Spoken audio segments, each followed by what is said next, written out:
with Is an that issue. A broke hand? Or? He's got an issue with his back. He's had some problems with his back almost of the season, just taking some medication to deal with it. He went to the doctor, and there's a major issue, and I don't know enough about it to go into any more detail. Right. But they're not major in terms of paralytic type thing, but just major enough for him not to be able to suit up. Right.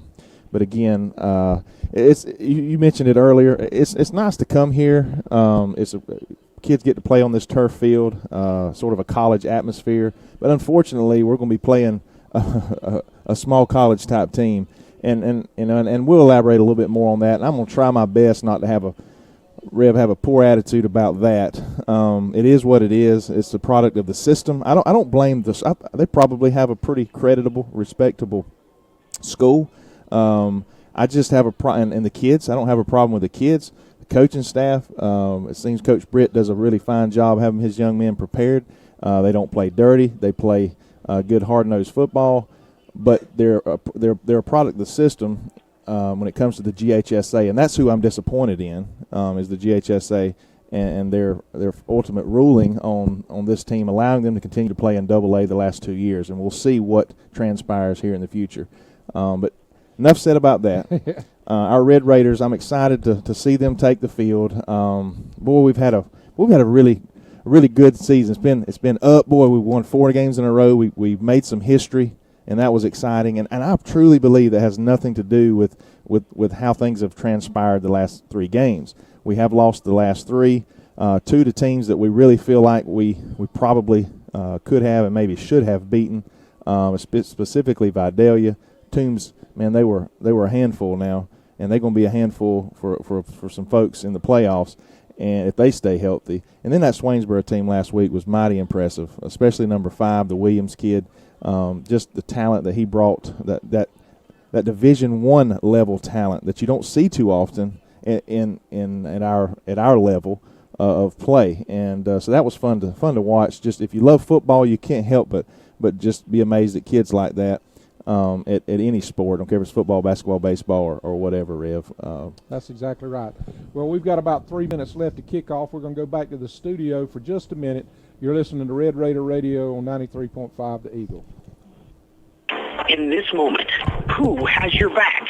Do you know the name of your insurance agent? Does your agent know your name? Or would you call a 1-800 number that connects you with who? Another state? Another country? Get a local independent insurance agent with Auto Owners Insurance. Someone you can call when bad stuff happens. In this moment, get an agent who will protect you in that moment. Visit Bennett and Johnson Insurance Agency in Elma. Call 912-632-0101.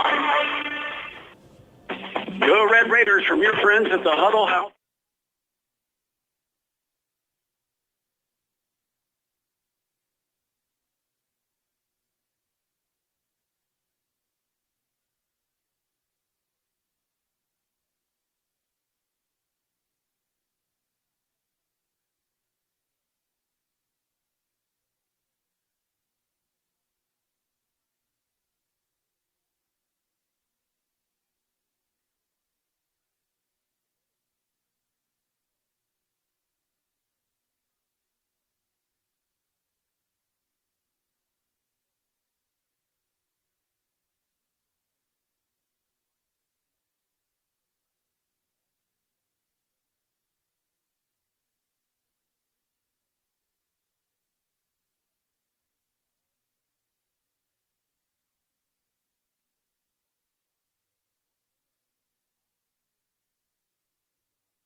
The coin toss has just been made, and for the first time this year, our Red Raiders have lost the coin toss. Benedictine won the coin toss. They deferred to the second half.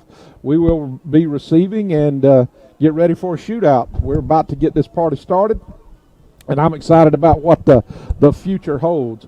I look forward to us playing a very good game. I'm looking at K.J. Brown, number 33, our senior linebacker. He comes ready to play every single night. I'm looking over there at K.J. Castile, who's been a big boost for us. He's been playing for the last couple of years. Andrew Bloodworth, number 51, who's had to become our center. And, of course, Legondrick Snell, Mr. Electric. We have got some athletes that can play football, too, and we're not coming over here to Savannah, Brent, to roll over and play dead. We're going to give it our best shot and see what happens at the end when the smoke clears. Well, let's be flat out honest of what we have seen and heard from Benedictine. I don't know if it was some misinformation or not, but at the beginning of the season, I was told that Coach Britt had mentioned that this may be one of the best teams he's coached since he's been here, and they've won 2 state championships in the last 5 years.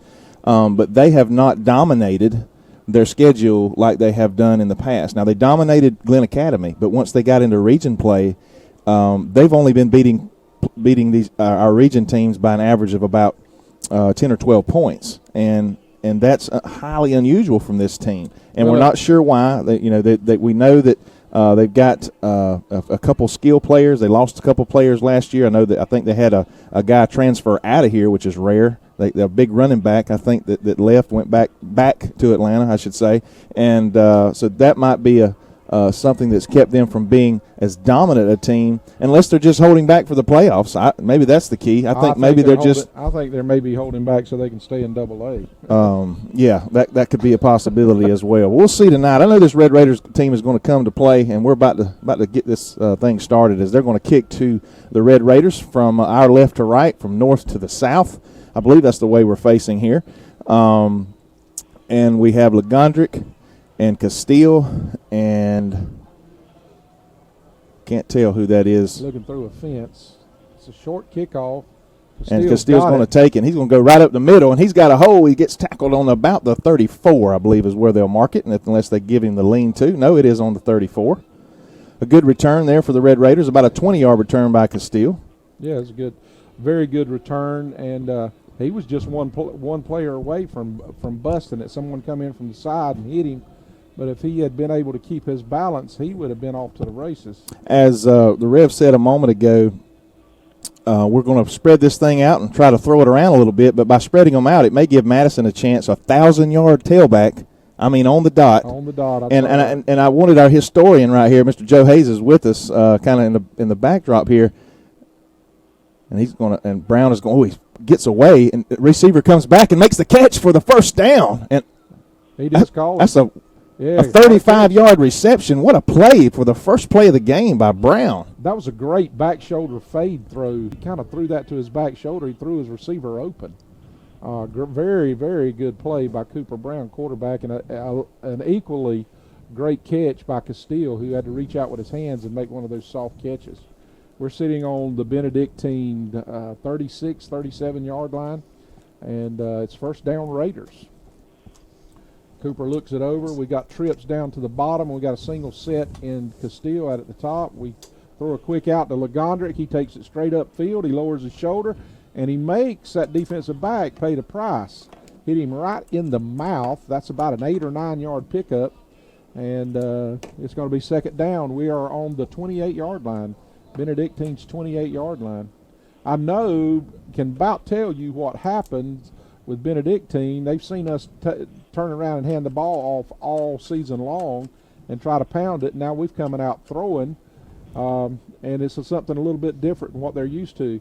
Benedictine's in a cover two. We take the trips and move them to the top, and we've got them down at the bottom. We turn and hand it, and Madison slips as he's trying to make his cut into the hole. His cleats slip out from under him. That's a little bit different feel on artificial turf. If you get to going sideways, your cleats can get slick on you.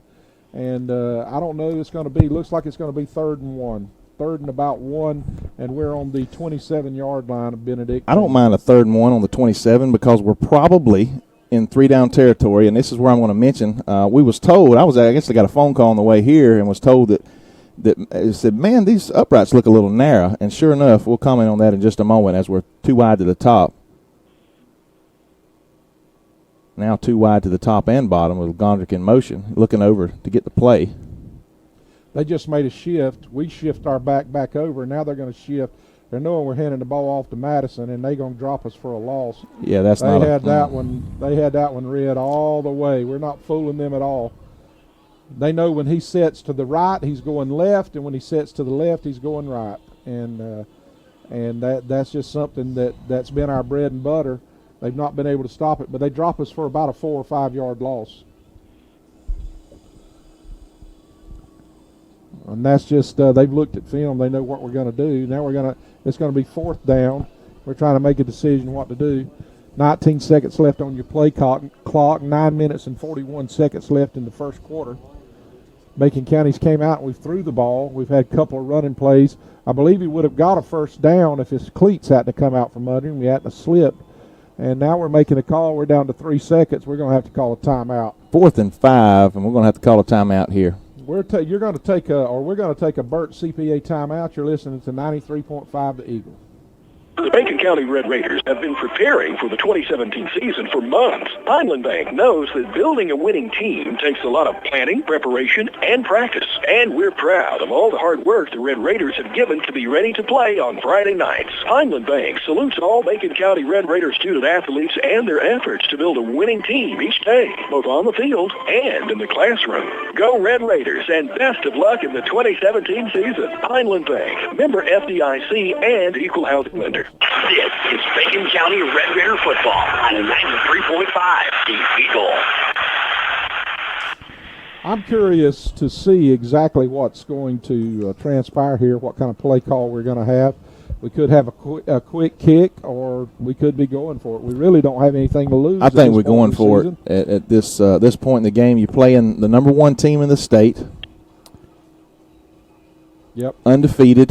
They're going to a cover 2 type look, which is what Swainsboro stayed in all night last Friday night, cover 2, and they give us a little bit of problem.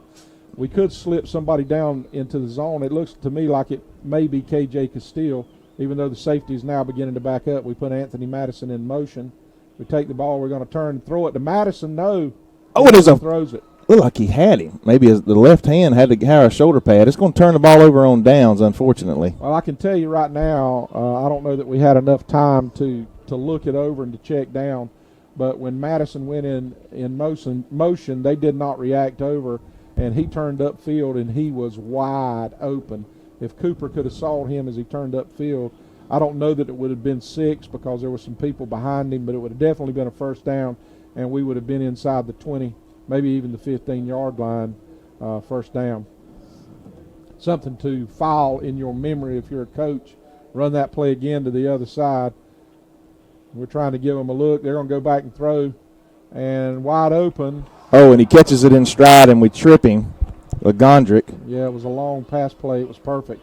Known, if that's what you call him. I've never have been able to pronounce his name. Number 15, Nick Known or Noni. 43-yard pass play there by the cadets. Yeah, he's a 12th grader. His sophomore year, he was rated in the state of Georgia as one of these camps as the most promising sophomore. He's got an arm. He's big. He can run. They bring a guy in motion. They turn. And it's going to be a flag. Yeah. False start on them. We need all the help we can get. Take it. Give our guys a chance to catch their breath after that first play from scrimmage. Unable to get a pressure on the quarterback at that time, and he didn't hold the ball very long either, but that's one thing we're going to have to do. Anderson is going to have to come off that corner. Castile is going to have to come off that corner and force, a little, maybe force him out of the pocket. Known steps back up underneath center. They've got almost a wing look, kind of that spread look, and they're going to hand it off their big fullback, and he's running. Good tackle in the second level by number 9. Shady, but it was after about a 9-yard gain. So it's going to be second down and about 7. 6, maybe is what the announcer's saying. Well, 8 minutes, 34 seconds. Our defense has been our bread and butter all season long. It seems like they come through each and every time. There's a little Sally as he turns inside. Another great tackle by defensive back, Shady again. Yeah, but it's our defensive backs that are having to make the. That's correct. And that's 5 and 6 yards down the field. We're getting pushed around there on the line thus far. And again, we told you we're missing 2 big guys up front. Yep. And Will Richardson and Jesus Brown. And another handoff to that left side. First down. First down on our 22-yard line. 7 minutes, 57 seconds left in the quarter. I want to thank Bennett and Johnson, also ATC Broadband. We appreciate them. Thank Newberry Body Shop, Dairy Queen, the Huddle House. Thank all of our sponsors. Inon looks it over, he turns, he fakes, rolling out, trying to throw the ball. He throws it underneath, and it's complete on about the 13-yard line. Just shy of the first down. Yep.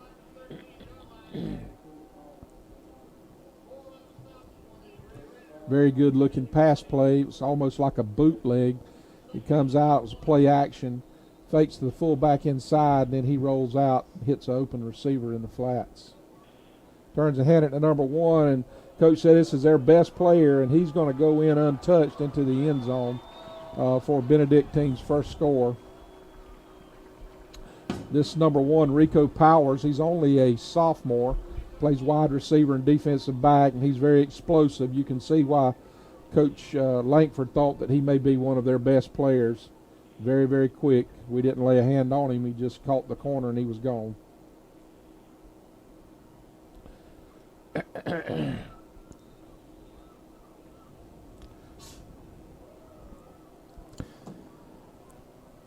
Takes a snap and kicks it, and it's going to split the uprights. It's good.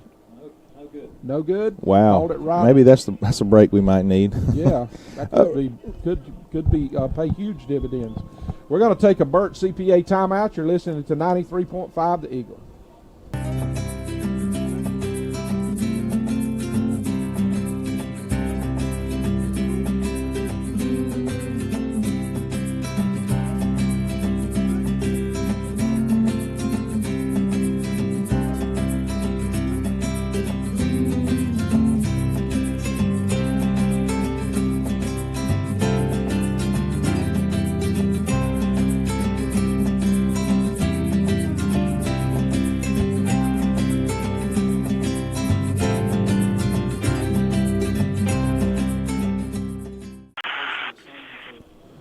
Benedictine's lining up to kick the ball off, and we've got our same trio deep. Got the KJ Castile. We got Shady. That's who it is. Yeah, on the near side. And then we got Lagondrick, and then right dead in the middle of the field at about the 30 or the 25-yard line is KJ Brown. And let's see what happens. They kick it off, and it's going to be returnable. Going to go to KJ Castile again. Oh, he lays a lick to the first guy, and he fights his way through 3 tackles. Only gains about 5, maybe 10 yards on the return, but after the initial contact, he gets about 5 yards, makes the first guy pay. Rev, I want to take just a second and make a huge shout-out to Coach Kelly Poff and her whole staff. But she's up in Atlanta. She took off and was able to visit her family this weekend, her parents, and congratulate her and the Lady Raiders on advancing to the Elite Eight. Absolutely. In Columbus, Georgia. And just a great series with Screven County the past 2 days, just some good softball, and our ladies were able to pull it out. I'm so proud for our seniors, just a handful that we have, and we'll elaborate on Columbus a little bit more as the game progresses. Well, how many is this? His 3rd year in a row or 4th year in a row? This is 2. This will be 2 out of the last 3 years, and about 5 out of the last 7 years we have been to Columbus. Our Lady Raiders are quite a force. Rolling out, he's got time. Makes the catch, steps out of bounds for the first down. Just nice and smooth. I believe we can move the ball, at least make some adjustments so we can find something in the middle. Or give Madison opportunity as well. Coach Langford was talking about their defensive tackle, number 72. The name is Eric Hicks. He's a junior. And, boy, does he look the part. Also on this other bookend is Jordan DeLoach. He's just a freshman, number 70. But he's probably 6'5" and weighs about 275. They're just huge up front. I'm telling you, this team And I'm not going to elaborate a lot on it, but this team does not look like your traditional double-A team. This team right here looks like a 4A or a 5A school. And there's look at this pass. Legendre, he makes it. Just go straight forward and get a first down. Exactly what he does. Gets north and south. I love it when players get north and south, Brent. Well, Legendre is the kind of guy that can get north, south, east, west really quickly. And he can do it all at one time, it seems, sometimes. And then sometimes he goes vertical over people. So he's a really special player. We haven't seen the big plays on offense in recent weeks, but he has come up big with special teams play and defensively with a pick six or two. He's been double teamed a lot. We're on our own 36-yard line, 1st and 10. 6 minutes left. We hand the ball off at Madison again as he tries to make his cut. His cleats come out from under him. He's going to have to make an adjustment with his cuts. He's getting on the side of his cleats, and this artificial turf doesn't grab like grass does. And that's twice that he's tried to make a cut into an open hole, and he slid down. We lost a yard. That's going to be 2nd and 11. We're not moving quite as fast as what I've seen us move. We're making some calls and adjustments from the sideline. Well, we want that clock to die quickly too. Yeah. KJ Brown, he's checked in as fullback, looking at his wristband to make sure he knows what the play is. He comes offset to the quarterback's left. Got to get rid of it here. And he does, and there's a catch over the middle. Oh, goodness. He stays on his feet. It's a touchdown. It's a touchdown. But I'll take 25 yards. Absolutely. You just said it. That was a great throw by Cooper Brown. He stepped up into the pocket that time, Brent. And Cooper has looked great thus far, and he struggled just a bit in the Swainsboro game. He just couldn't quite get in sync. But I tell you what, he looks synced tonight. He does look like he's on it tonight. And he's the starting quarterback with the injury to senior quarterback Dawson Jewell. Cooper looks over. He's giving signals, hand signals out to his receivers. We got trips down to the bottom. We got a single out to the top. And we Madison, hand it off. Big hit as he kind of slips, I believe. That was KJ, I think. And you're correct. It was. It was a little was one that looked worse than it actually was. Well, you can tell that KJ is a linebacker because he was running straight up. He's not used to running the football. Looks like he's going to run a little bit more tonight. But he was not behind his pads, and they came in and got him high, which made it look a little bit worse than what it was. What's positive yardage on the run? Yeah, about 3-yard gain. It's going to be 2nd and 7 now for the Raiders as they have crossed the 45 to about the 43, maybe the 42-yard line of the Cadets. 3 wide. He rolls to the right side, throws out to the slot, makes a late hit, but no flag. About a 3-yard gain. Give him a little shoulder right at the end there. That was another great play by Cooper as he picked out the right receiver. I mean, he looks comfortable. He does. I mean, looks confident and comfortable out there. In fact, our whole team looks comfortable. They don't look like they're phased a bit. We're not. This really looks like what happened last year. Now, it was a little bit early in the season when Jewell went down.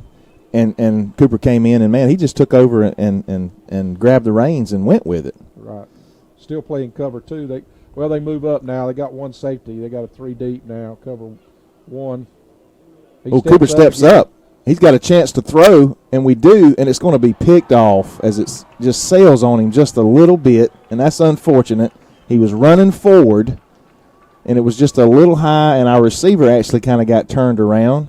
And the DB was able to make the play. They're going to take over on about the 9-yard line, about the 8-yard line, and that was a 3rd down play for the Raiders. 3rd and 5.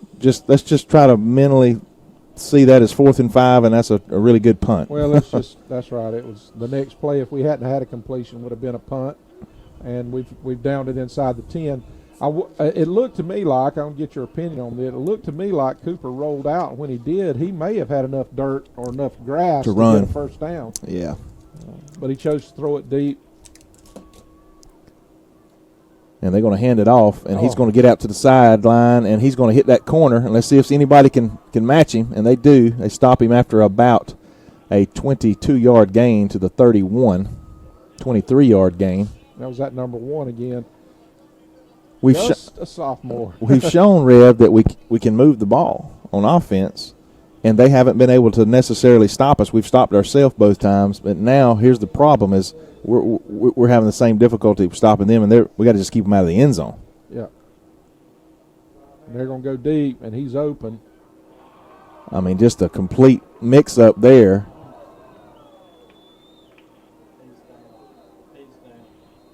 And we have a possible injured player. He hops back up. He got dumped on his head. I'm glad he's up. I am too. He's going to take a knee. He got some. Just a big tackle. I didn't see anything necessarily out of the way.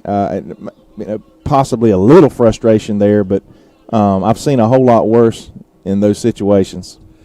Joe, are you on the air with us? You not on the air? No, I don't have I can't plug him in the mic. I tell you what, I'm gonna dig around for some more wires, and because I think I've got a wire in there. I might can make it happen. We're gonna take a Burt CPA. Burt CPA timeout. You're listening to 93.5 The Eagle.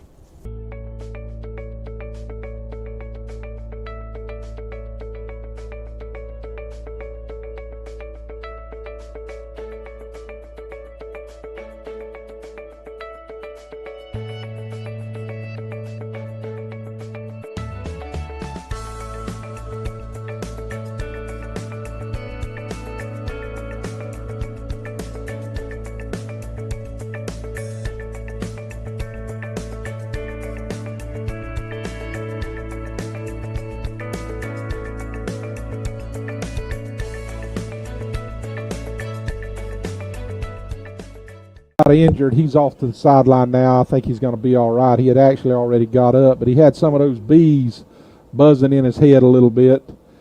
Unknown looks back up underneath, gets back up underneath center, and he turns, and it's going to be a single pass down to the sideline. It's going to be 6 points. And they just like that, it's going to be 12-0.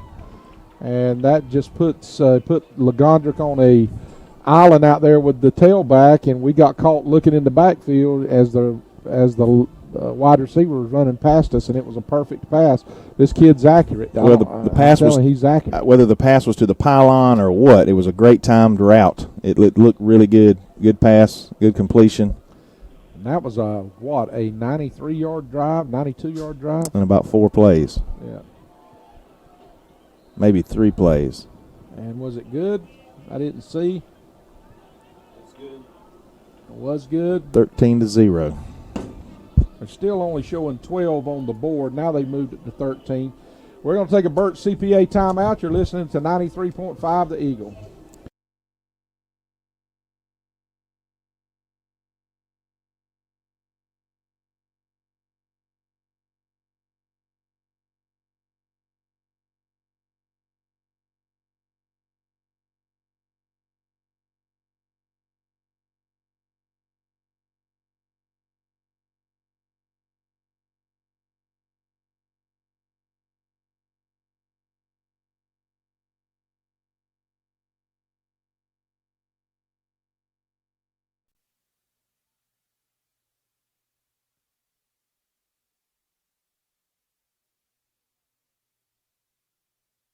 Lineup that we've had, they're still kicking to the same side of the field. 3 minutes and 56 seconds left in the first quarter.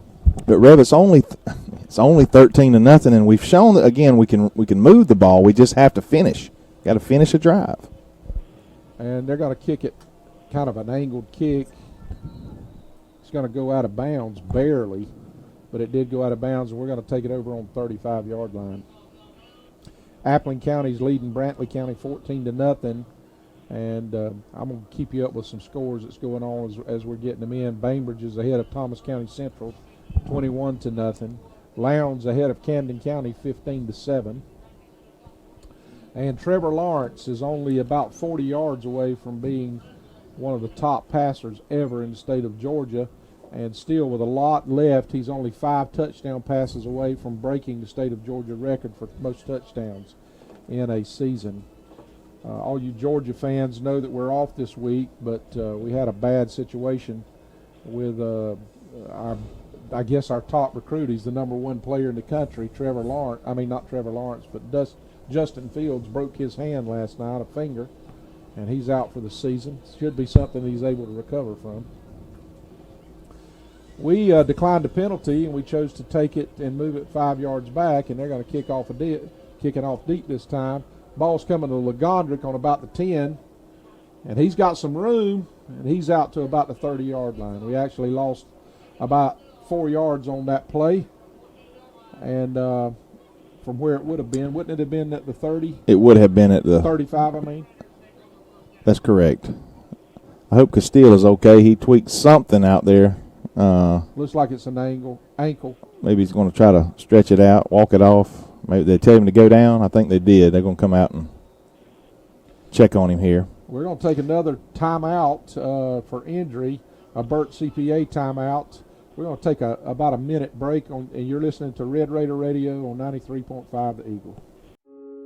In this moment, it doesn't matter if you save money in 15 minutes or if your neighbor has the same insurance that you do. What matters right now is the quality of your independent insurance agent and the company that stands behind them. Auto Owners Insurance. Bennett Johnson Insurance Agency in Alma is your local independent auto owners insurance agency.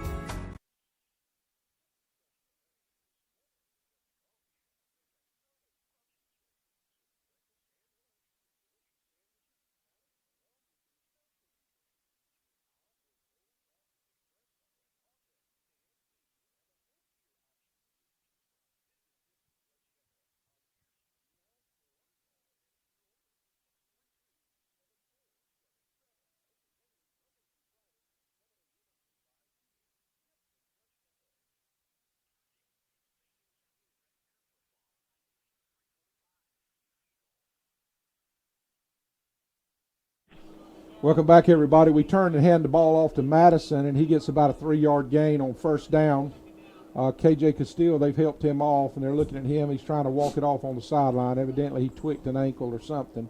He's over there limping. You can see him. He's one of the taller players we got on the field, and his head's a bobbing on the other side.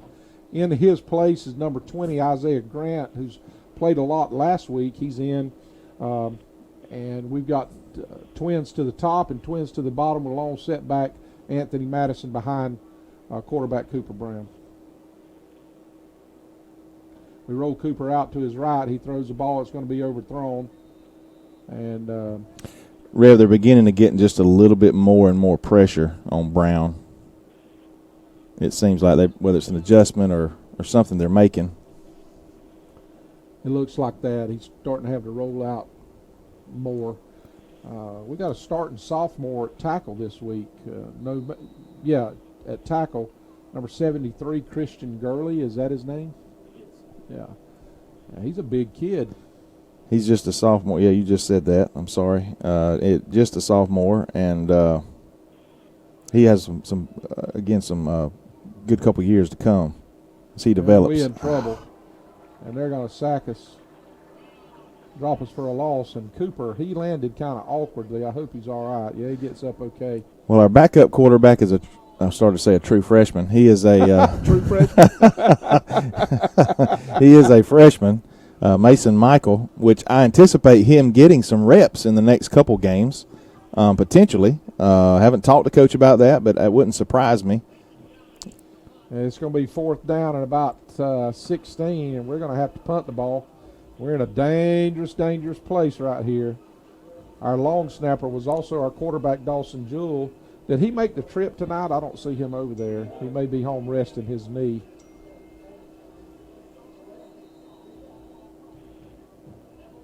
South Georgia game of the week, Tift County against Colquitt County at 7-7.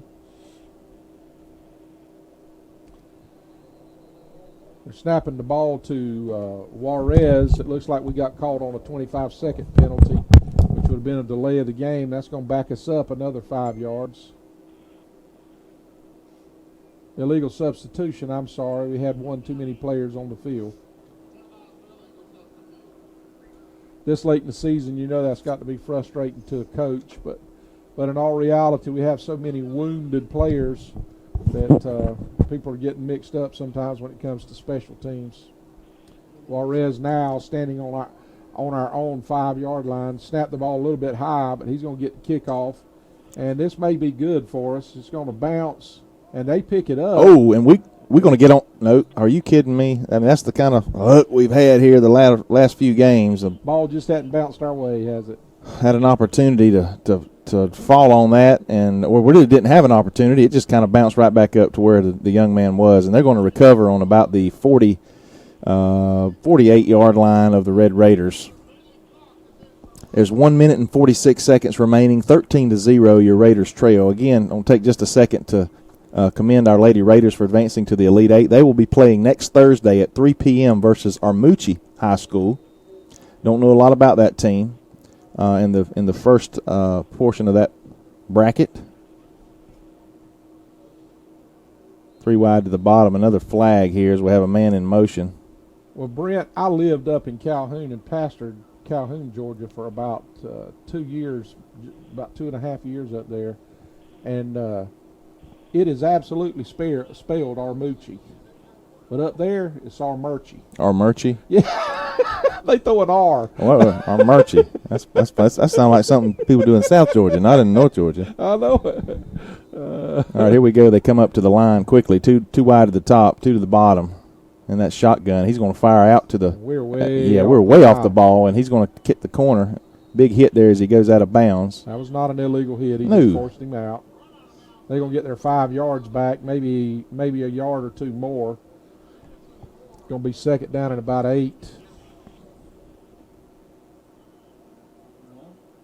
Maybe 9.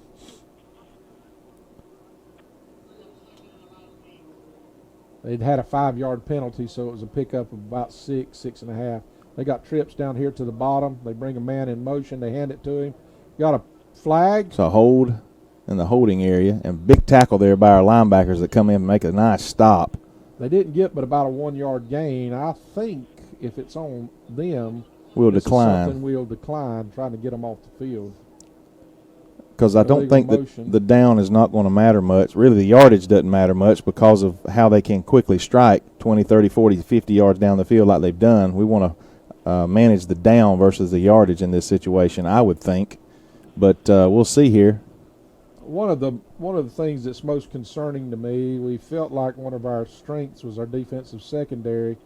But tonight, just like Swainsboro exploited us and threw long passes over the top of us all night. At this point, doesn't look like we learned our lesson. I believe they're going to take the penalty, Rev. And I don't know that they had a choice. They may have blew it dead or something. I don't know. Stretch it out to about 2nd and 15 now for the Cadets. They're giving us a chance to stop them. They're putting themselves in long yardage situations, but they just hitting these big plays. Yeah, I got to think they're going down the seam here, something between the hash marks. Yep. Shady better watch it.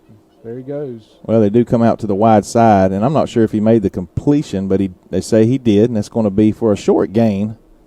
It's going to be 3rd and a long 9, if not 10 yards, about 9 yards. I would love to see a blitz take that quarterback, put him on his ear right here. Under a minute now. Apologize for not keeping up with the clock. The 50 seconds remaining. 47, 45. There's the snap. And we got. There's got to be a hold in there somewhere. A man wide open in the middle of the field. Again, I just don't understand. Why it's such a deep zone like that. But I can't imagine these guys are necessarily any faster than the guys that we do have playing back there. But nonetheless, in that zone, and when the quarterback has time to roll out like that, somebody's going to be open somewhere. He's got a big arm. Yeah. Turn and hand the ball off to number 13. Boy, is he quick. Yeah. And he's gone. He's on the outside to the left. He's going to take it about 30 yards for the score. It's going to be quickly 19-0. And it's becoming evident that we don't have an answer for their offense, Brent. We just don't have an answer. They're well balanced. They're making mistakes by jumping off sides, but it's because they're trying to get off the line very quickly. And They're very, very efficient. 19.8 seconds remaining here in the first quarter. Coffee County 14, Northside nothing. Brooks County 7, Fitzgerald 3.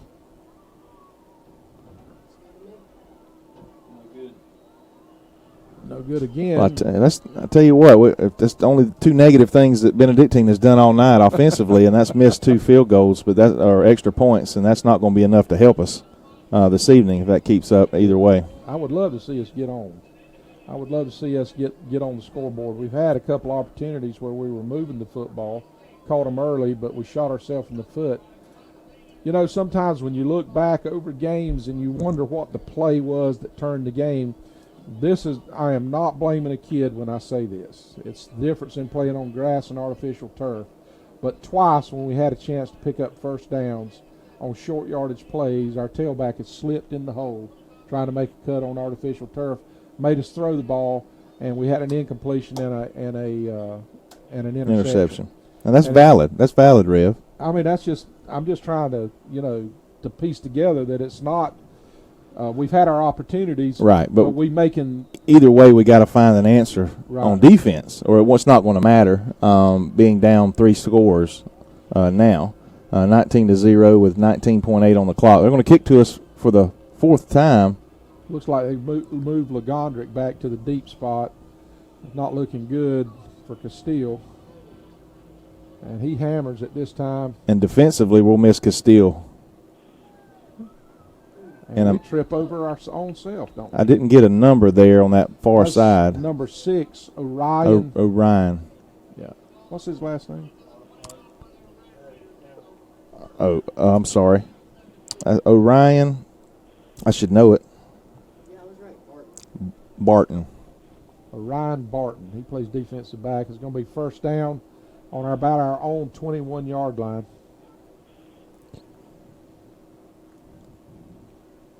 Trips to the bottom. Lone receiver to the top. Brown. They got Legondrick on an island out there by himself. Isn't that him? Yes, it is. And he's and the safety is shading to the right to where now there comes Legondrick across. I don't know who that is in at the top. And they're going to hand it off to. And he slips. Is that a new tailback or is that Madison? No, that's our other tailback, Bale. Bale. Xavier Bale. Bale hadn't got quite the carries I thought he would this year. And I'm not sure. Most likely, it has something to do with with practice, his ability to number one understand the offense, and number two possibly his effort. But getting more snaps.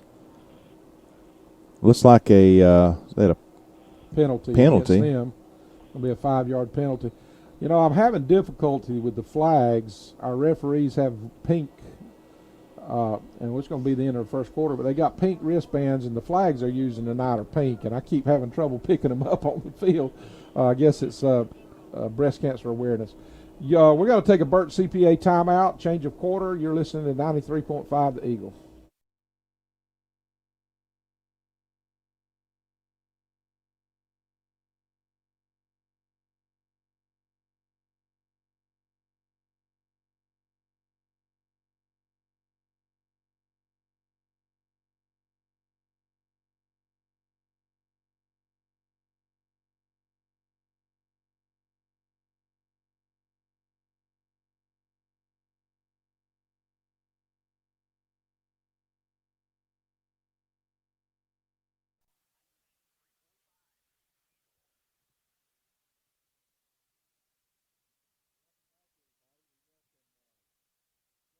He's the Benedictine sideline reporter. He's in the booth with us tonight. And Joe, welcome to the broadcast. I think it's going to be me and you next week. That's right. As Brent is going to be having to travel and cover the playoffs, the softball playoffs. So it's going to be me and you. So we're going to give this thing a test and see how this thing works. It sounds good to me. We're kind of. This is definitely a nosebleed section right here, Travis. I don't know that I've been up in the press box at many of our high school stadiums at this height, so we got a good viewing area of the field, don't we? Yeah, we do. Having said that, our press box is a little bit higher It than is. this one right here. But this is a fine facility they got here. It is a college facility and state of the art. You can tell that somebody spent some money at this place not so long ago. Travis, in that first quarter there, one thing I noticed was slipping. I'd be willing to say Benedictine has probably got 2 sets of cleats. One when they're playing at home to handle artificial turf, and they have another set when they're on the road and playing on everybody's field like us that's got natural turf. And I think you're right. Our cleats may be a quarter of an inch too long or something like that. And it's causing us – what I see is it's causing us to get on the side of our cleats. And I've had that problem before on artificial turf when I was playing. That was years ago, but you got to keep the foot against that grass, or it'll come out from under you. And artificial turf today is so much better than what it was then, but even still, you can see, and it's especially evident on a wet artificial turf. Xavier Bell in at tailback. Cooper takes it and he hands off to him, and he tries to find a hole, and there's nothing doing. We're not getting any penetration off of our line of scrimmage. It's going to bring up 2nd and 5. Our offensive line, we're, down 2 starters, and so we got some young guys in there trying to get a feel for what to do, and it's showing on us a little bit right this minute. It is. We're going to take a Burt CPA timeout. You're listening to 93.5 The Eagle.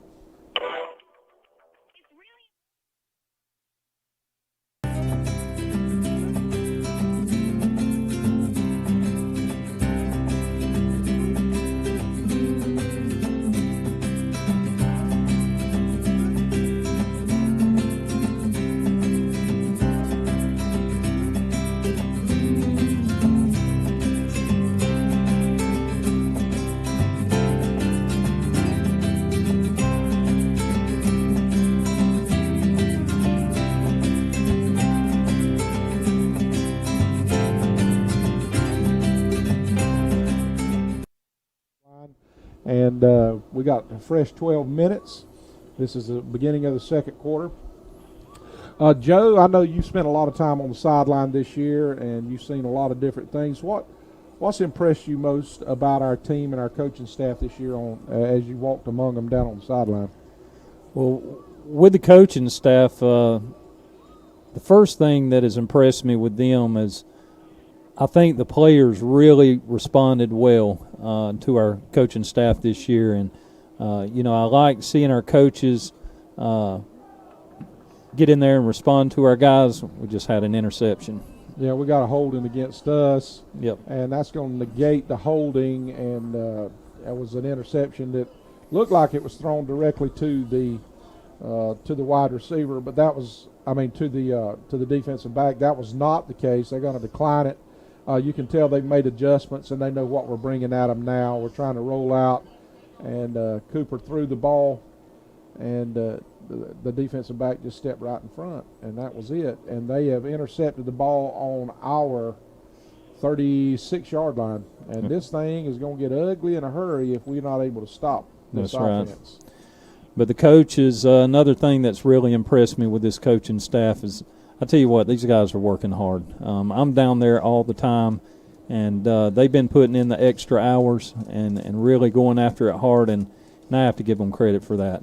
They really, really putting in the hours and the heart and dedication into it, and I think the players see it, and that's why they've been responding to them so well. I think so too.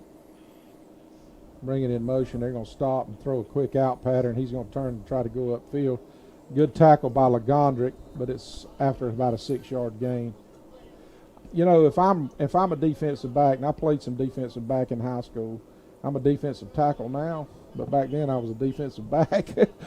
But I was watching them in pregame, and sooner or later, these little old 5-yard outs, I'm going to jump that route, pick it out, and carry one to the house, especially if I'm down. And they are blocking. If you want to call it that.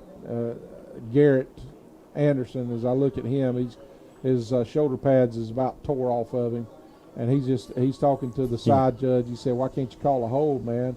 And he's got a point. His jersey's about tore off of him. That was about a 20-yard game. It's going to be 1st and 10 on about the 11-yard line, just outside the 10. They can get a first down, but it would be inside the 1-yard line. 1st and 10 from the 10. It looked like a jump on them, but they didn't call it. Yeah. Their receiver slides down after about a 2-yard gain. Quarterback unknown rolls to his right and throws an out pattern. One thing that we've been doing all year is getting some pressure on the quarterback. We've not given, even last week against Swainsboro, we kept some pressure on the quarterback, but we've not been able to get to him tonight. You can tell this team has looked at our film. They know what we're doing, and they've got somebody there. We're going to have to change some things up if we're going to stop them. We're going to have to make them make adjustments. And they're going to nope. No, we held them there. 4-yard line. It's a good stop by the defense, not letting him get in and staying with it. That was number 18 for us, Shamad Brentson. Interviewed Shamad last week. He's a fine young man. He's probably the most difficult player for me to remember his name. Each week when I'm on the sideline, I have to ask the players, who was that again? He's quiet. Yes, he is. But he's very, very, very smart, they say. When I interviewed him, he had his glasses on. He stood there. He really looked like a chemistry student more than a football player. But I think he's both. Yep. They're going to put him in motion, and they're going to outman us to the side, and he's going to sneak into the end zone. And Benedictine scores again. About the only thing they haven't done right is kicked extra points, and it's 25-0 with 9 minutes and 41 seconds left in the second quarter. Did you guys, it's a good time. They've missed 2 extra points here. Discuss the issue that they have with the field goals here. Field goals are actually 5 feet shorter than what Georgia high school regulation calls for. So I don't know who found that out or where, but apparently that's an issue that GHSA needs to address here with Benedictine playing at this stadium. Their extra point was good. That'll bring it to Benedictine 26, Red Raiders 0 with 9:41 left in the second quarter. And Benedictine's playing some of that old school Benedictine music. This is a proud school over here. It's been a storied program. I remember when my brother Barry played at Coffee High, and Benedictine was in their region at the time. One of the coldest football games I've ever been to was over here in Savannah, as Coffee beat Benedictine that night rather handily. But the fans were actually coming out of the stands and set the trash cans on fire. It was old steel barrel trash cans, and they set the trash cans on fire to try to stay warm. It was if I remember right, it was cold and damp and about 32. My grandfather was with us, and I remember he was about to freeze to death. We eventually had to give him the keys, let him go back to the car. They kicked the ball off deep, and the ball's coming down again to Barton. He tries to catch the sideline. They're going to drag him down. He's one player away from catching the sideline, and they're going to drag him down on about the 14-yard line. This week in my office, had a customer come in, and he is a former graduate of Benedictine. He lives in Douglas, and said he graduated in 1988. You slap him? Yeah. So I had to sit there and talk to him for about 30 to 45 minutes. But it was interesting, some of the history and the things he told me about his experiences at Benedictine back in the late 80s. Yeah, they were at one time in the 50s, 60s, 70s, are very powerful. And then they went through a few years where they were not. But they've built this program back up. And great catch by Lagondrick. That thing was almost picked off. It was it went through. Was that the outside linebacker there? Yeah. That stepped up, and he almost picked that thing off. But it's going to be second down. It was about a 3 to 4 yard pickup. It's going to be second down and about a long 6, I think. About a long 6, maybe 7. The scoreboard showing 7. We're staying in this twin set on both sides. their defensive line, each one of their defensive line, they outweigh our offensive line. Am I exaggerating to say 40 pounds a man? At least. Yeah. There goes Madison. He found a great seam. hole.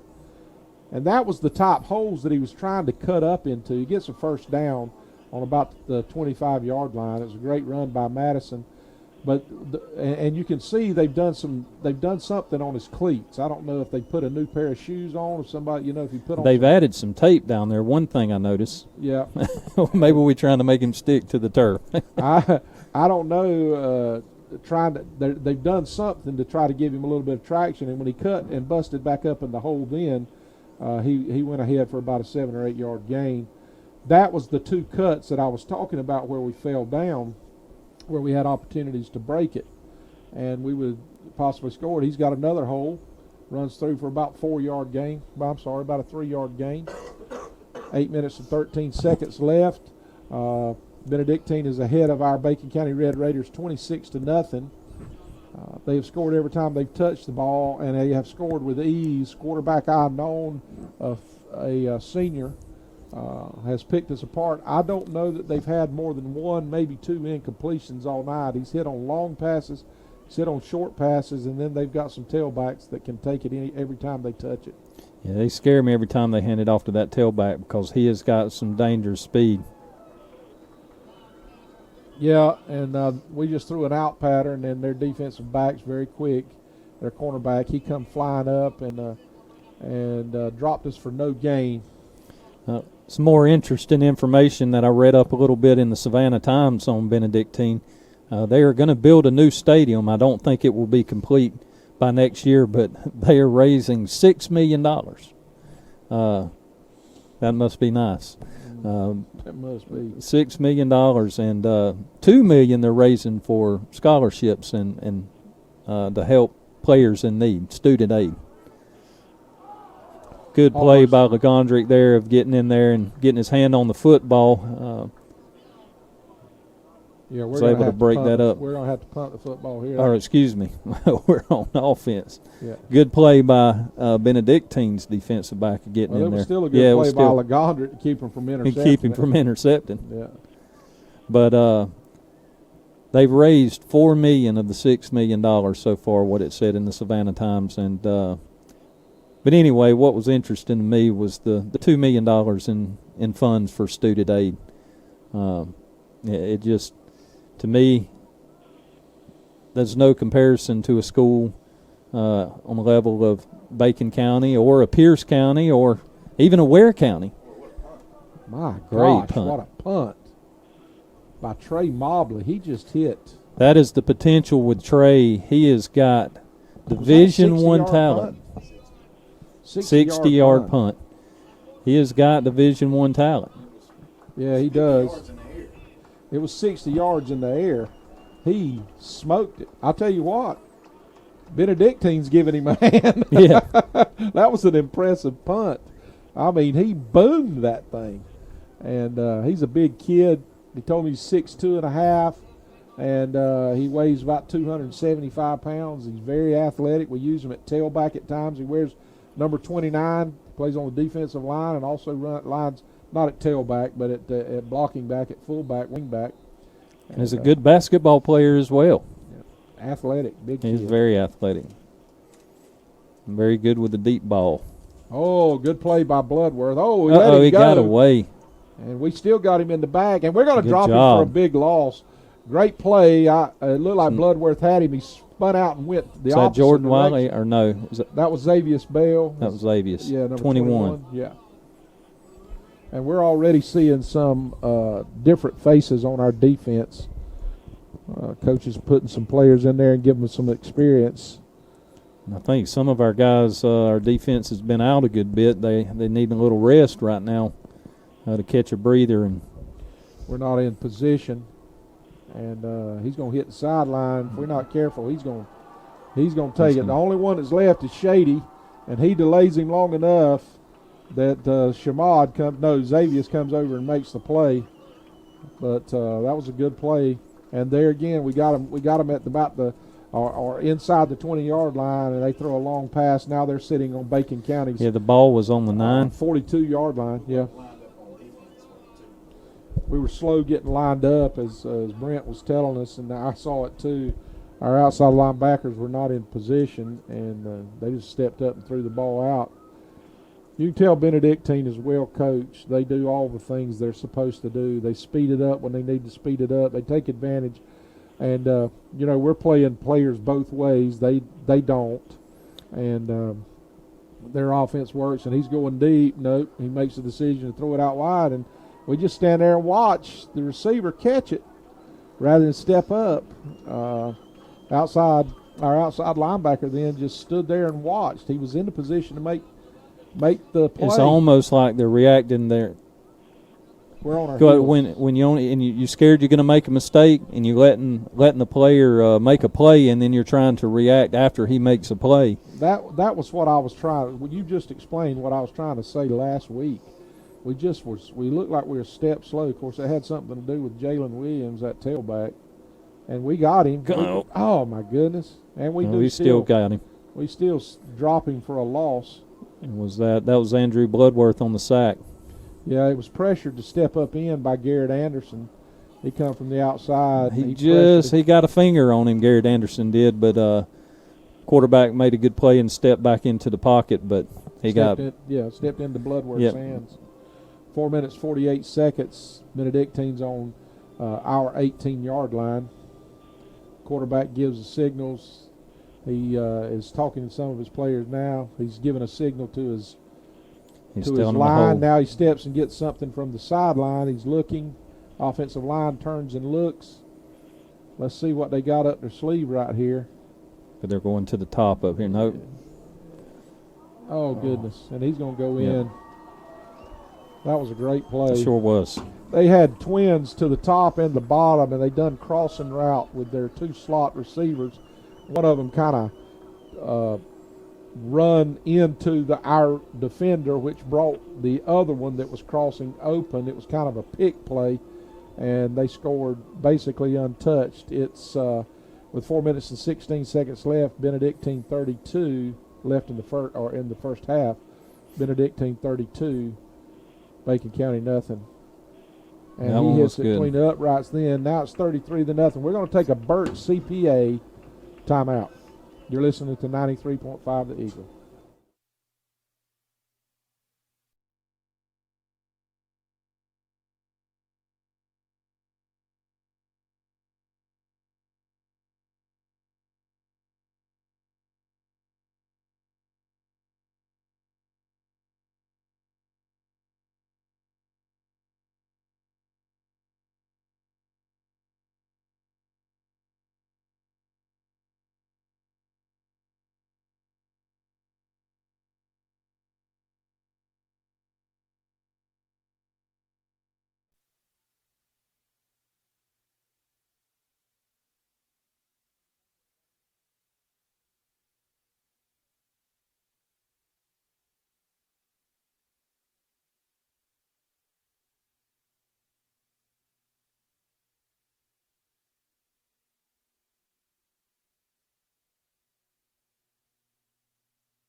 football scores. Clinch County is up 20-0 in their region game against Lanier County. Ware County, as we already said, is up 14-0. It's now 28-10. Colquitt, as we've already said, and it's 28-0 Lowndes over Camden. Cooper Brown back in at quarterback now. It is 3rd down, and got about 7 yards to go. A long 7. Ball's on 20. They're going to roll him. He going no. No, Cooper. You can't hold on to the ball. Yep. You can't hold on to the ball. He had a wide open man in the flats here. Trey Mobley came wide open. Is that going to be 4th down? It No, is. it's going to be 4th down. And maybe Trey can put another foot into it. 3 minutes and 17 seconds left. It was about a 5-yard loss. And let's see. It's actually 4th and about 12. So Trey Mobley is back to punt. Call him Big Woo. Woo. Irwin County, single A Irwin County has turned into a powerhouse in that region with Charlton and Clinch over there. They're up 32-3 on Wilcox County.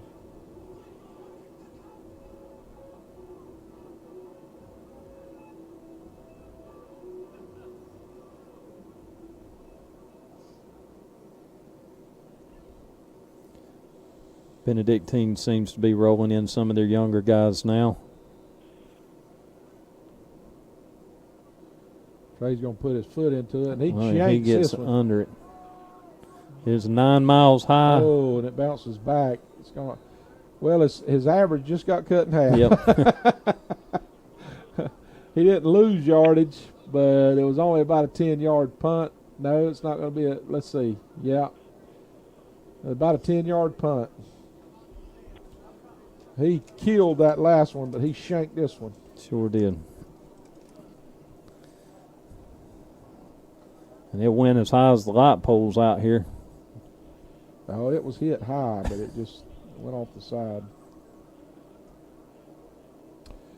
It's amazing the state of Georgia is turning out the kind of talent at quarterback here in our state. We've got #1 ranked player in the country in Justin Fields, who's committed to Georgia, quarterback, and the #2 rated quarterback in the country, and the #2 player in the country, Trevor Lawrence from Cartersville.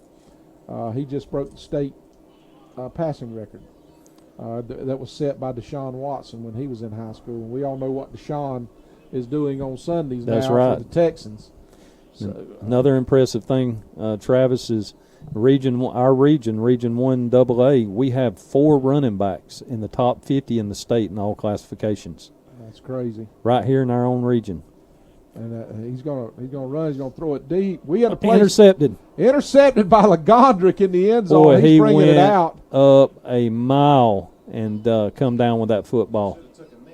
Yeah, he should have took a knee. Yep. He was about 5 yards deep. He tried to bring it out, and he didn't bring it out to about the 10. But you know, if I'm him and as explosive and electric as he is, I really am not going to fault the kid for trying to take it. You know what I'm saying? Because he's one of them. He's one of the few that we have. But he should have took a knee. If you don't get back out to the 20, he should have took a knee. You know, he was on about the 14-yard line. But that's one of the bright spots that we've got. And I'm like Brent, who's standing here behind us. He climbed the ladder to intercept that one. Looked like a wide open, and Unknown has just got picked off their quarterback. And being a poor sport like I am, nanny boo boo, and they stack us up. We're not going to find much running room. We're trying to run the clock down. We don't want to throw it anymore. We've got 2 minutes and 10 seconds remaining in the second quarter. They've got us covered now. We're going to have to throw the ball over the middle of the field with the look that they're giving us. We're going to have to drag some people across. These out patterns. Their quick defensive backs are just waiting for us to try to throw these outs or to go deep downfield, and they're all over. So I mean, you couldn't put a piece of paper between the receiver and the defensive back. We just got twins to the top. We're making an adjustment. We're trying to protect the quarterback. We throw it out. Oh, he picks it off, just like I said, and he carries it in for a touchdown. They're just waiting on us to throw this little junk. They know what we're going to do, and we intercepted it, but they intercepted and carried in for a touchdown, and it's 39-0 with 1 minute and 35 seconds left in the first half. Well, guys, it got ugly in a hurry. We had our chances. But we've just not been able to stop them, and we've stopped ourselves some. But in all reality, we would have had to have our very best night that we've had all year, and they would have had to have their very worst night for us to be competitive over here tonight. We all know it. And we've just got too many injuries right this minute as well. Yeah. And he hits it right down the middle. It's Benedictine 40, your Bacon County Red Raiders nothing, with 1 minute and 35 seconds left in the half. You're listening to Red Raider Radio on 93.5 The Eagle. Hey, everybody, this is Travis Peavy, the voice. The company is proud to be a part of the tradition.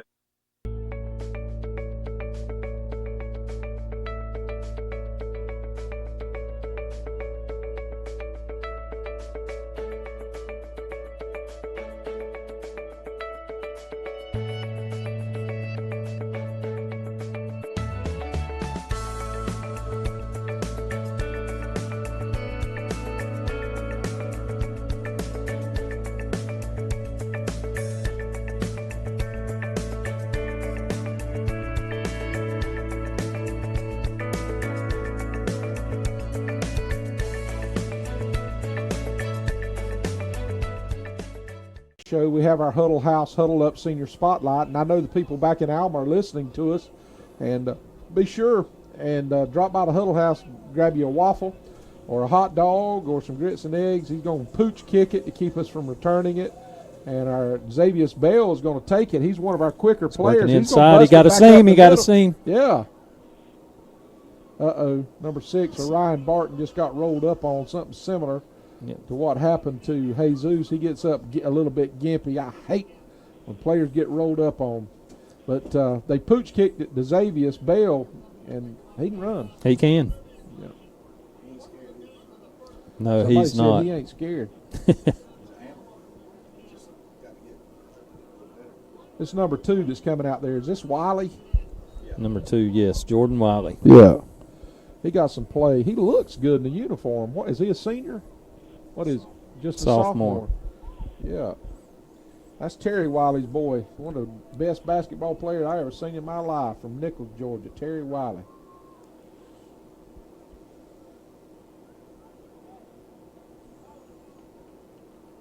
Well, we are just not getting anywhere with the run. Stepped across half court. When Terry stepped across half court, he was in range.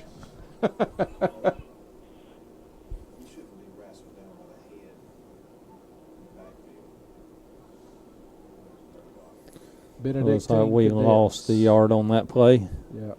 They're going to make us throw it, and they're just sitting there. We're going to have, as I've already said, it's evident that maybe we don't have it in our repertoire.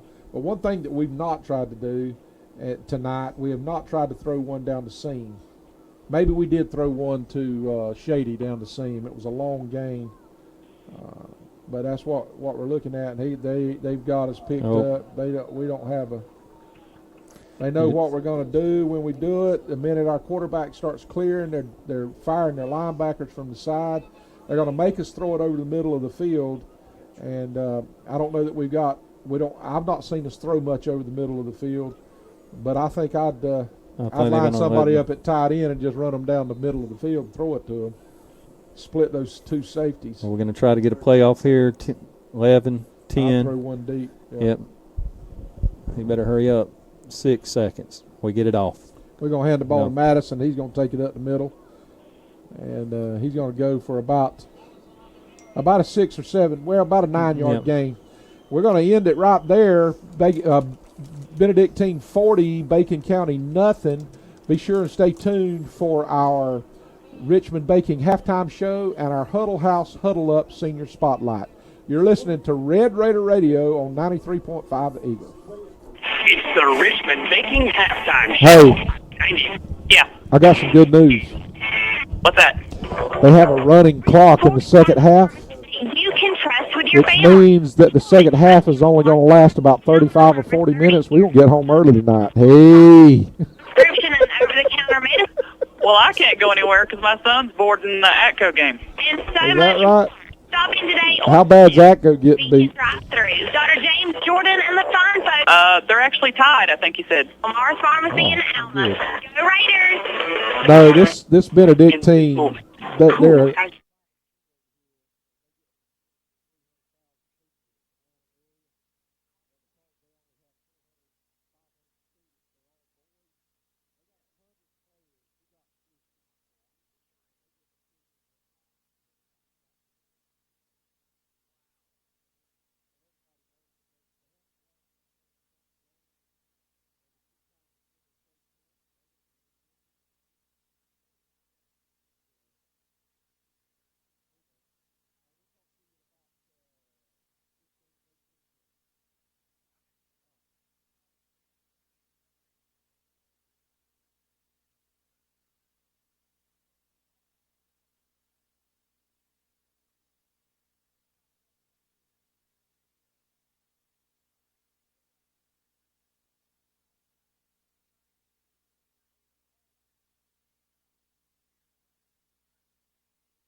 Welcome back, everybody. We got about 2.5 minutes before we go into the second half. They've had a little bit of a homecoming festivity over here. Bacon County, the story of the night so far has been that we've just not had an answer for their offense. They've scored about every way that you can score from an offensive side, sweeps up the middle. They've thrown the ball very, very well, they being Benedictine. And they've also had a pick six towards the end of the half.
In this moment, it doesn't matter if you save money in 15 minutes or if your neighbor has the same insurance that you do. What matters right now is the quality of your independent insurance agent and the company that stands behind them. Auto Owners Insurance.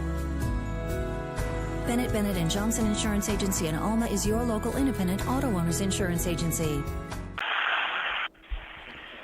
Welcome back, everybody. Both teams are on their sideline getting ready to come out.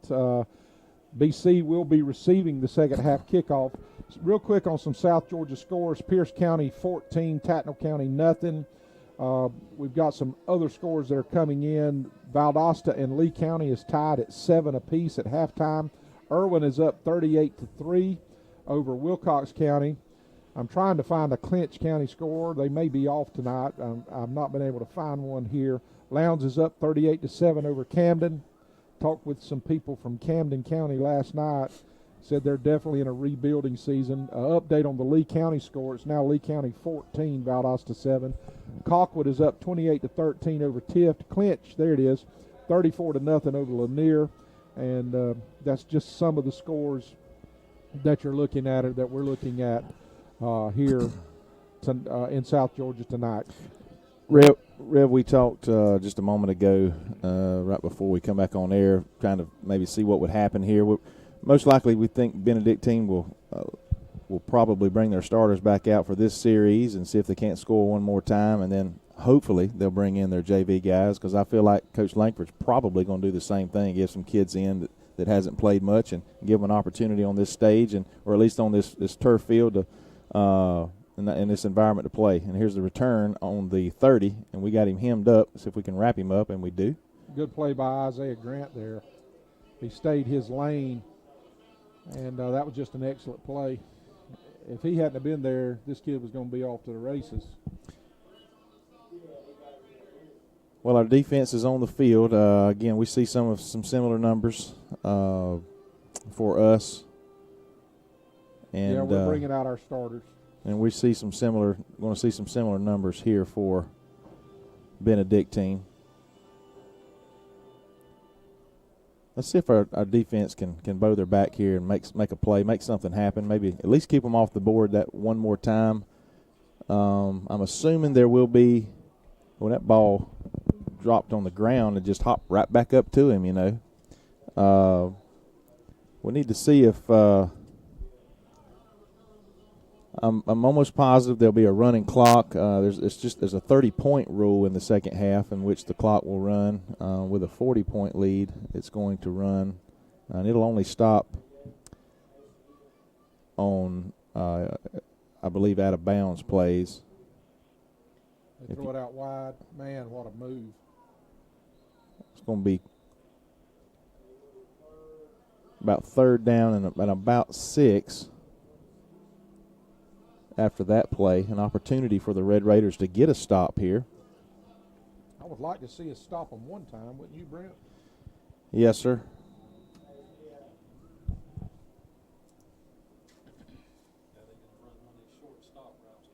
And we're going to back them up again here. False start there on a procedure penalty on the offense.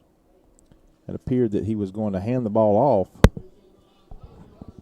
We want to thank our sponsors, especially our halftime sponsor in Richmond Baking and the Huddle House.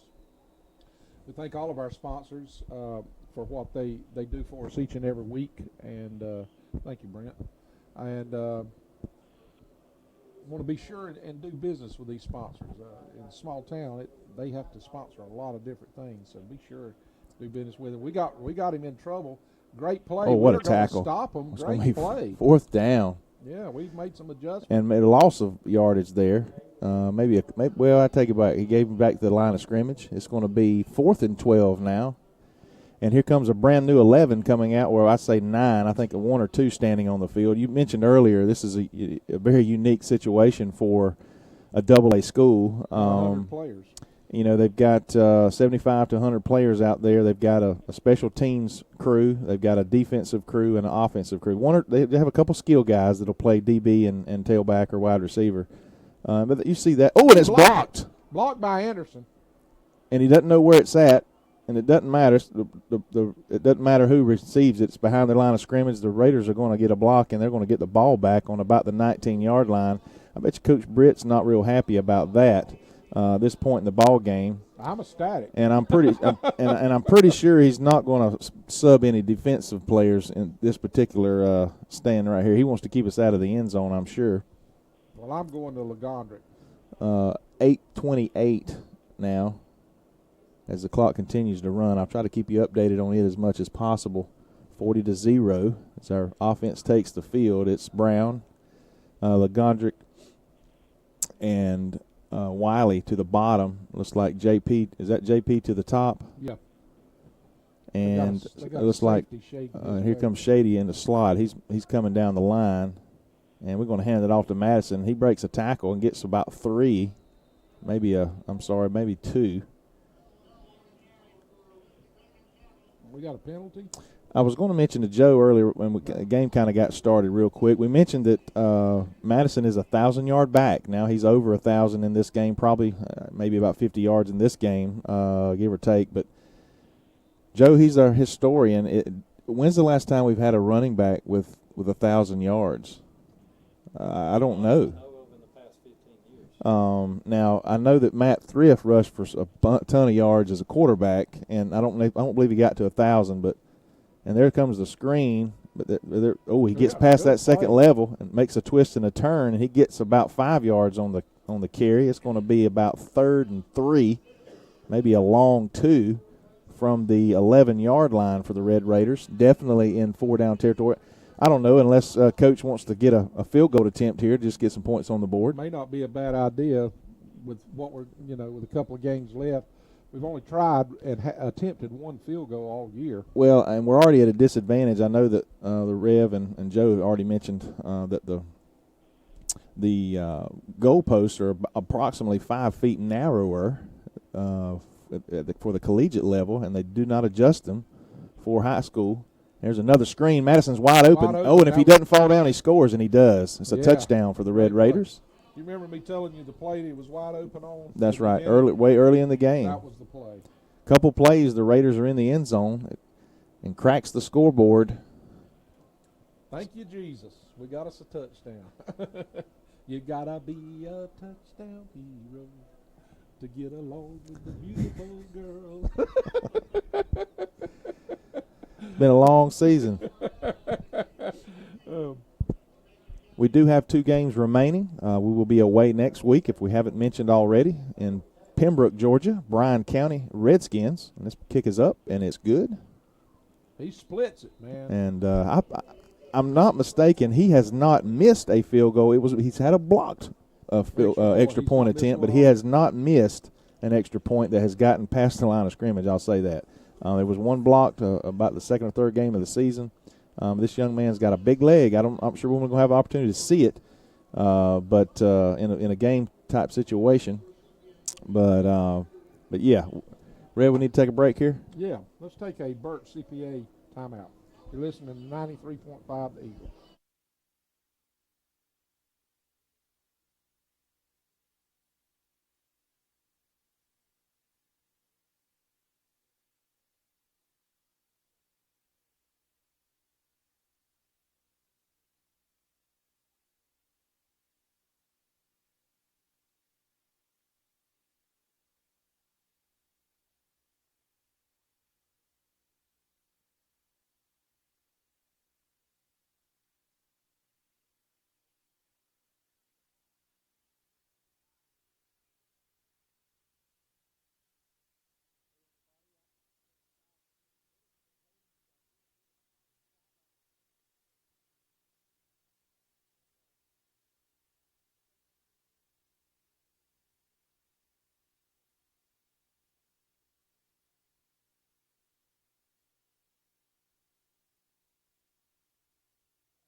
Letting his players know, I think, just how disappointed he is. Look at him; he's fired up. Yeah, he's and again, this in the past we've seen it, and unless I'm mistaken, I don't see the names, the words on the back of their jerseys would have like discipline and right, and some other character type terms on their shoulder pads.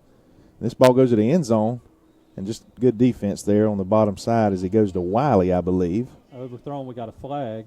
Come in late. Got a late hit on the roughing the passer. It's going to be half the distance to the goal. First down for the Red Raiders. I hear a little moaning up here, and can you believe that? You hear some moaning in the crowd. Yeah, I'm to the point. I just want to say what I really think about the situation. But again, I don't.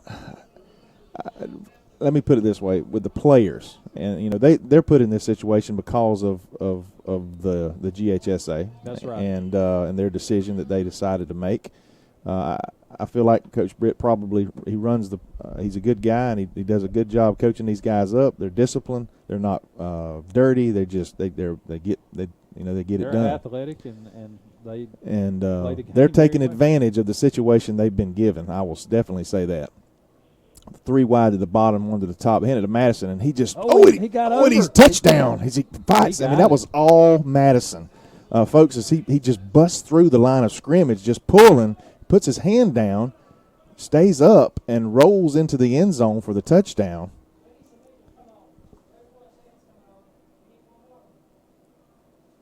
(40-13) as the Raiders have scored quickly here. I know we're still on a run. Well, actually, the clock shouldn't be running anymore because we're inside that 30-point mark. I'm not sure what the rule is there, Joe. Is it it should be option? Is that optional? Is it automatically run now? Or, I know it's when it's a 30-point lead. Yeah. But the clock is running 2:50, 2:49. Kick is up, and the kick is no good. Well, there's those 5 I feet. jinxed him a while ago. Yeah. Golly, how many times does that happen when you're watching a college ball game or a pro game? They talk about a nice little streak, and then it suddenly ends. I apologize, Ronaldo, on that. But we're going to take a quick break here before the kickoff. And 93.5, the Eagle.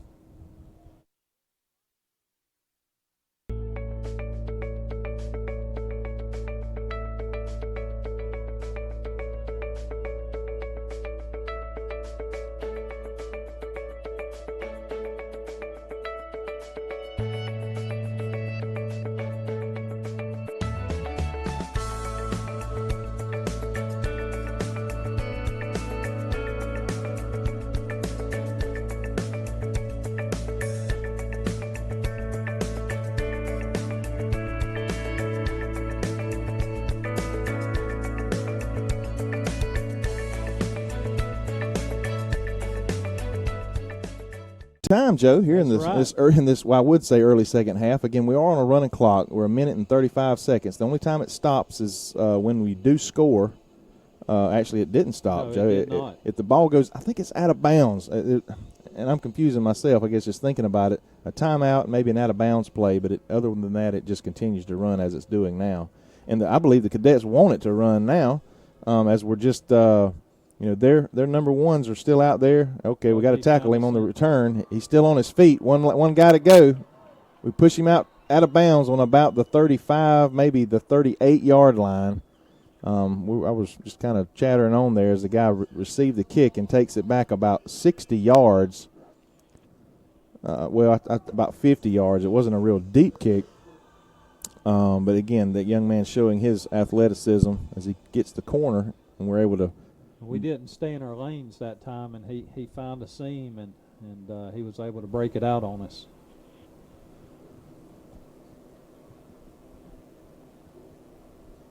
I was saying earlier we do play next week away in Pembroke, Georgia against Bryan County Redskins, and then we'll finish our season off on November the 3rd, I believe it is, with Metter at home, senior night. And here's the running back. He's going to bounce it outside to the left, and he's going to be tackled and out of bounds for no gain.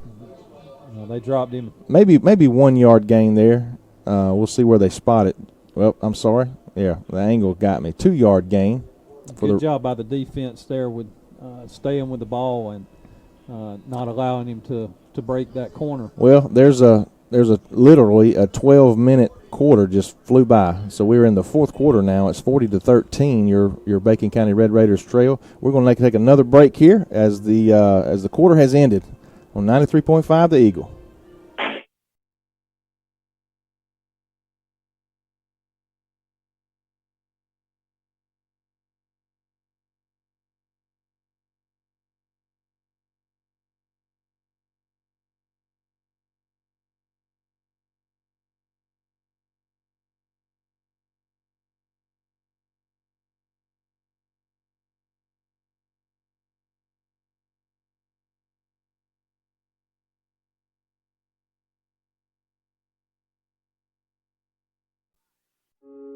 In this moment, it doesn't matter if you save money in 15 minutes or if your neighbor has the same insurance that you do. What matters right now is the quality of your independent insurance agent and the company that stands behind them. Auto Owners Insurance. Bennett Johnson Insurance Agency in Alma is your local independent auto owners insurance agency. I guess that they need to break ground on that new stadium. And folks, if you're halfway wondering, why Joe is in the booth, one of the reasons is he is in the booth tonight is maybe for him to get a little comfortable, which is not hard to do for him. Joe's a talker, if you've ever met him. And so it's next week, most likely, I will not be here, and that's not going to hurt a lot of people's feelings. I will be in Columbus, Georgia, as myself and my broadcasting crew from Bacon County High School will be going to Columbus to broadcast live over the internet the the Elite Eight, or at least the games in which our Lady Raiders will be participating in. That first game will be Thursday at 3 p.m. If we win, we will play at 9 p.m. on Thursday night. If we lose, it'll be 9 a.m. Friday morning. But obviously, you want to stay in that winner's bracket as long as you can, Joe. You win 3 games in a row, you're in the championship game. And when you get there, it's a new season. Anything can happen on those neutral fields because I've seen it happen. And that's what we're anticipating, a nice little run for our Lady Raiders in the Elite Eight. But here we're back to football, and the Cadets are going to take over on the south end of the field on about the 34-yard line or 36-yard line. And get a nice little stop by our linebackers, just kind of squeeze the middle there. And I can appreciate that from Coach Britt. I don't think he probably wants to necessarily score again. And if he throws a deep route down the field, I would be a little bit disappointed in that. Maybe he's just going to run the ball here and just see if we can man up and stop him, Joe. Brent, they've done it in the past, so I wouldn't put it past him. I know he's upset about his players giving up 13 points real quick there, but there's the pass to the outside. Let's see if we can make a tackle. And we can't initially, and they're going to be a first down on that far side from about nearly a 10. He made a play there and made our DB miss, and the safety had to come in and tackle him after he got about another 3 yards after that initial contact. I do want to mention this. Their second-string quarterback is in the game. I didn't notice his number until the Rev mentioned it, but we do have at least the second-string quarterback in for Benedictine. And there's a tackle on that outside by the defensive end. I can't see a number. Yeah, I can't see either. It may have been Bloodworth on that right side. He's had the last 3 tackles. Yeah. Last 3 tackles. So Bloodworth has had the last 3 I tell you, tackles. he's really he's had to pick it up when you lose Jesus. Yes. And Richardson. He commands a double team in any given play, and that guy he is wide open after his first step. And was that Bloodworth again? I believe it was. Yep. Not sure. Along with middle linebacker, number 33 for us.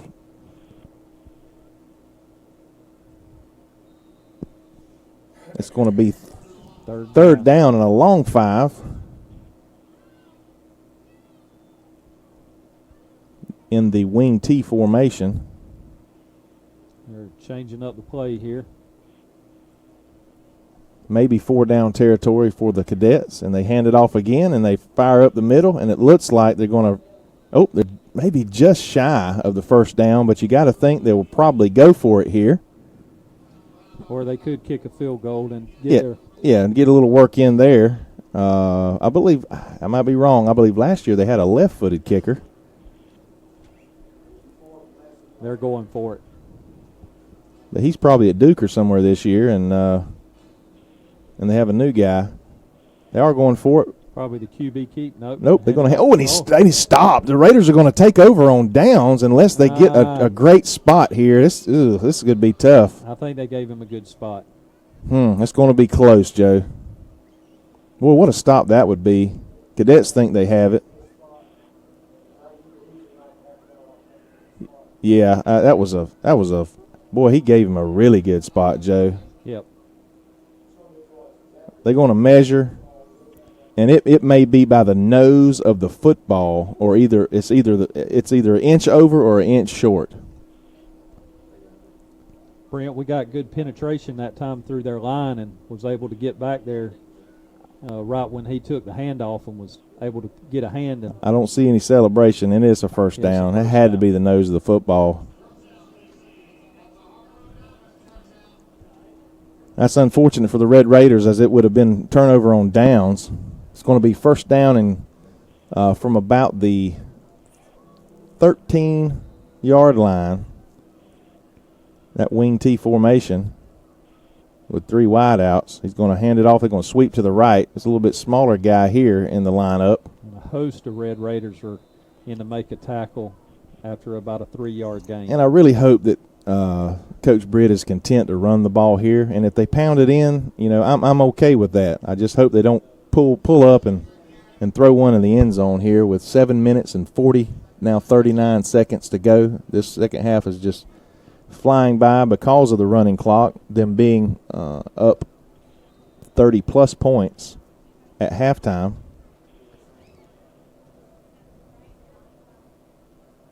And there's going to be a handoff to the inside. There was a little Bloodworth, another tackle. This is about the fifth tackle on this drive this young man's had.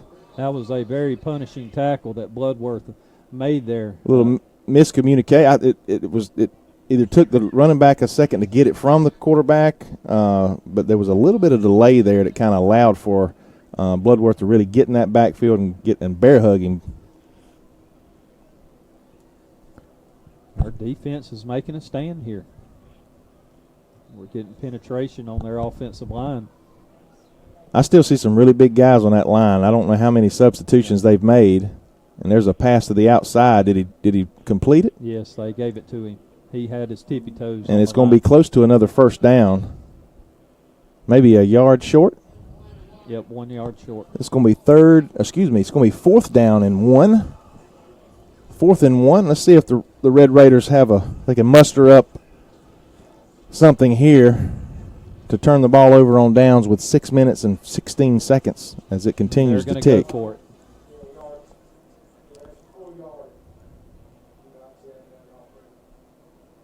And they're going to draw us off sides.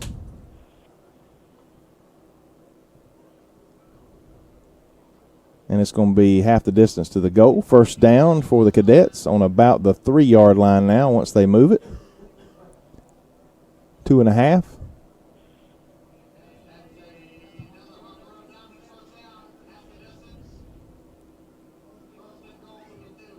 That was a good call by Benedictine. Knowing our guys are going to. Changing the cadence. Hard count. 5:33 on the clock.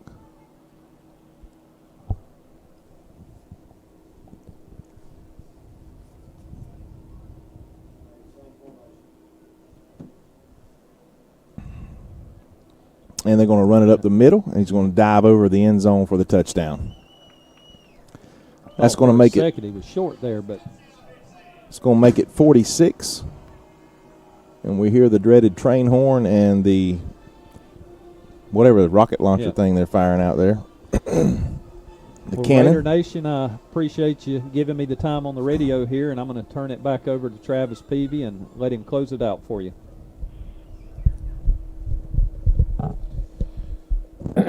Okay, Joe, it's going to be me and you next week, baby, in Pembroke. Brent, we've come back and we've thrown a few punches here in this second half. 4 minutes and 36 seconds left. You all right? Yeah, I'm fine. Opening day of hunting season tomorrow. I'm not sure if Joe mentioned that right maybe before half. Shout out to the Lions Club, man.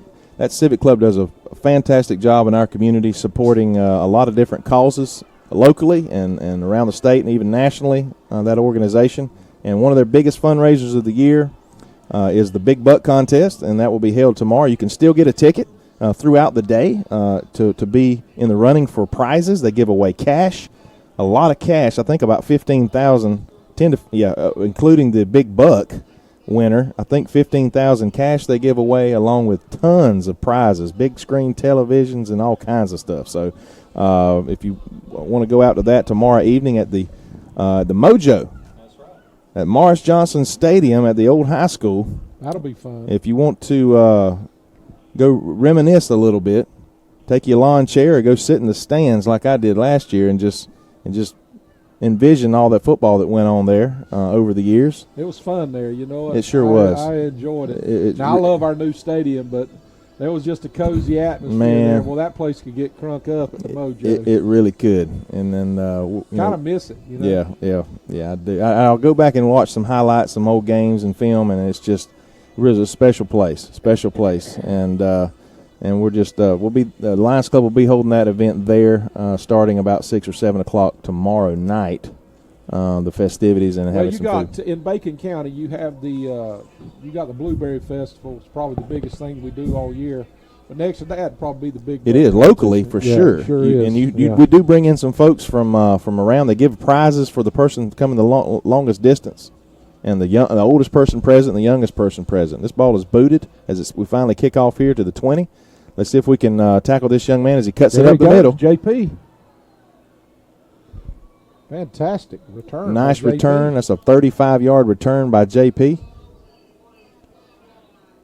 JP's kind of a quiet kid, but he's Legondrick is so athletic, but JP may be the guy that can get full speed the quickest. Maybe the quickest. Is so quick. And he runs good routes too, I've noticed. Again, I think he's a real coachable kid, and he's going to be back another year. Yeah. I think he's just a junior this year.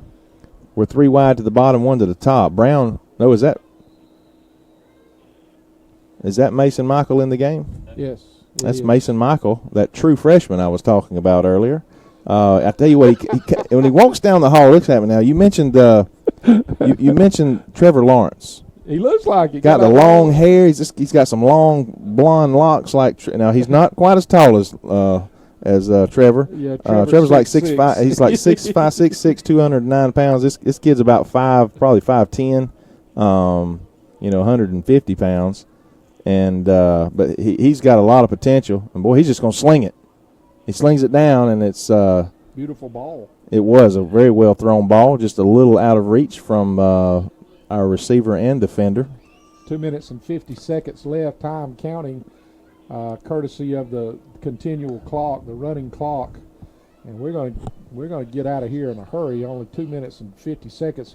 I want you to be sure and visit all of our sponsors. You're listening to a lot of the advertisements for our sponsors. I want you to be sure and thank Reggie's Body Shop. Do your business with him when you run into a deer. He's the one that can fix it. And sound like from experience. Yeah, twice or 3 times he's fixed our cars. And Mason in the shotgun. He steps up in the pocket. He's going to run for it. Oh, and man, what a nice move by this young man. Didn't show any type of nerves there, Rev. No, and he picked up about 5. He even kind of pump faked to kind of try to fake the guy out in front of him. And, again, like you said, he's an athlete. He's always been sort of ahead of his class, so to speak. When we were playing baseball a few years ago, Jake, my son, played on the state championship rec league 9-year-old team with Mason. And, man, he was kind of head and shoulders above the rest with a super strong arm and just a tremendous athlete. And like you said, he's coachable. And he steps back and he fires out to the side, and Shady makes a move, and he cuts another move, and they make a tackle close to a. We find the stick. About 5 yards short. It's going to be about a 5-yard gain. It's going to be. 1 minute and 25 seconds left. This thing's getting out of here in a hurry, boy.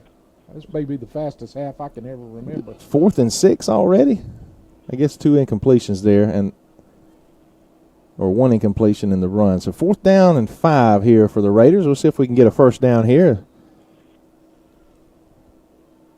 For the young Mason Michael, good experience playing on the turf. He steps back. He throws over the middle. What a great pass, and Shady's unable to catch it.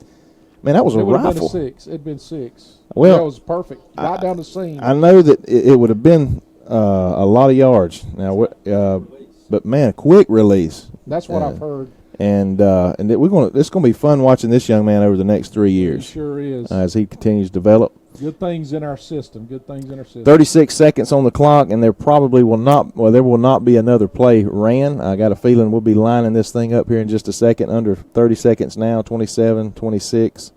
As this game is going to end, they may get out there in time enough to take a knee, but they really won't even have to make a snap. 17 seconds. Now this game's going to end. 15. Your Bacon County Red Raiders looks like it's going to fall to 4-4, Brent. And we've still got Metter, and we've got Bryan County to play remaining on our region schedule. And we're going to take it on the chin for a very good BC Benedictine cadet football team.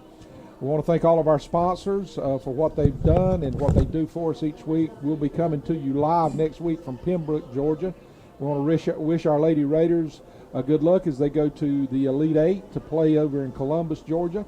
And be with us next week. We've got a very good chance of finishing the season out with 2 wins, but we've got to play, and be sure in 2 weeks and meet us again on Friday night, senior night, at Bacon County Field there on the campus of Bacon County High School.